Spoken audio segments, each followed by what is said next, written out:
ভুল করেও এই ভিডিওটি মিস করবেন না, কারণ আজকে আপনাদের মাথা নষ্ট করা এমন একটি মার্ডার মিস্ট্রির গল্প শোনাবো যা আপনার রাতের ঘুম উড়িয়ে দিবে। গল্পের শুরু হয় একটি বিলাসবহুল হোটেলের রুম থেকে। চারদিক থেকে রুমের দরজা জানালা একদম ভিতর থেকে লক করা, আর সেই বন্ধ রুমের ভিতরে পাওয়া যায় এক বিখ্যাত মডেলের লাশ। আর তার পাশেই দাঁড়িয়ে ছিল তার কোটিপতি বয়ফ্রেন্ড আদ্রিয়ান।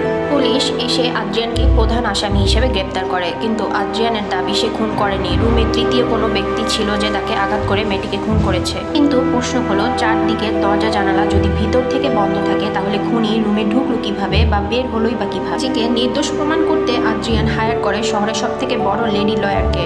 লয়ার এসে আদ্রিয়ানকে বলে, পুলিশের কাছে মাত্র 3 ঘন্টা সময় আছে, এর মধ্যে আমাকে সব সত্য কথা বলো। কিন্তু আদ্রিয়ান যখন একে একে পিছনে গল্প বলা শুরু করে তখন বের হয়ে আসে এক ভয়ঙ্কর গাড়ি অ্যাক্সিডেন্ট আর এক নিখোঁজ যুবকের রহস্য। লয়ার যত গভীরে যাচ্ছে কেস ততটাই পেঁচিয়ে যেতে থাকে। কে আসল খুনি? আদ্রিয়ান কি সত্যি নির্দোষ, নাকি সে নিজেই একটা সাইকোপ্যাথ? আর এই বদ্ধ রুমের রহস্যটাই বা কি? মুভির শেষ 3 মিনিটের টুইস্ট আপনার পুরো গা শিউরে তুলবে। মাথা নষ্ট করার টুইস্টটি দেখতে ঝটপট পার্ট 2 এর জন্য কমেন্ট করুন। ধন্যবাদ।